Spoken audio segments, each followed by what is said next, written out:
So here in the north and at Wellesley, the lake trout are special because they only spawn every other year. So half of them will spawn this year and the other half will spawn next year. And we've got varieties of ways we can fish for them. In the springtime, the lake trout are up on the shoals, feeding on all the aquatic life because the water's warmer just after ice out. So in the springtime, we have incredible fly fishing and spin casting. And we're fishing on the shoals. A lot of it's sight fishing. And boy, there's nothing more rewarding than seeing a big lake trout take a dry fly right off the surface. He took him. And with lake trout, inside their mouth is white, so you get to see the take because the outer body is dark in color, and you see the white flash, you just pick up on the rod and you're hooked up. And they can't go down because they're in the shallow water, so they head straight out. And boy, you better have a lot of backing on your reels because a lot of people come with maybe 50 yards of backing, and there's lots of fly lines laying around in this lake.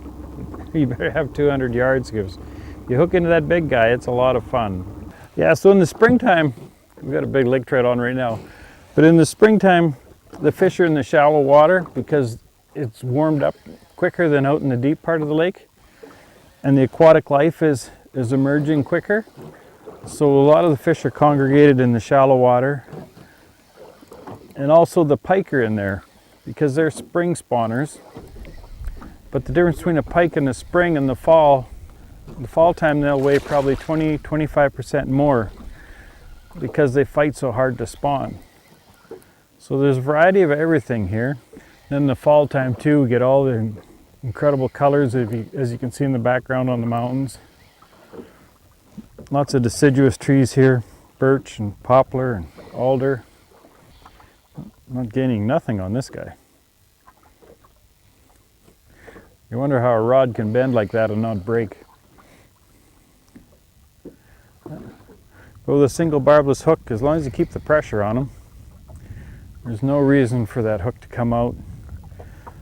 And it's a lot better on the fish when you're promoting catch and release. Lots of times we don't even have to put the fish in the cradle, we just give the line a shake and away he goes. Gone for another day for another fisherman. Oh, this guy's pretty colored. Or we'll pick him up for the camera. There we go. In lake trout, they don't have any scales.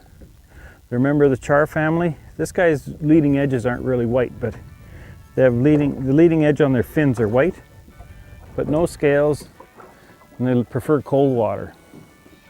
Okay, away you go.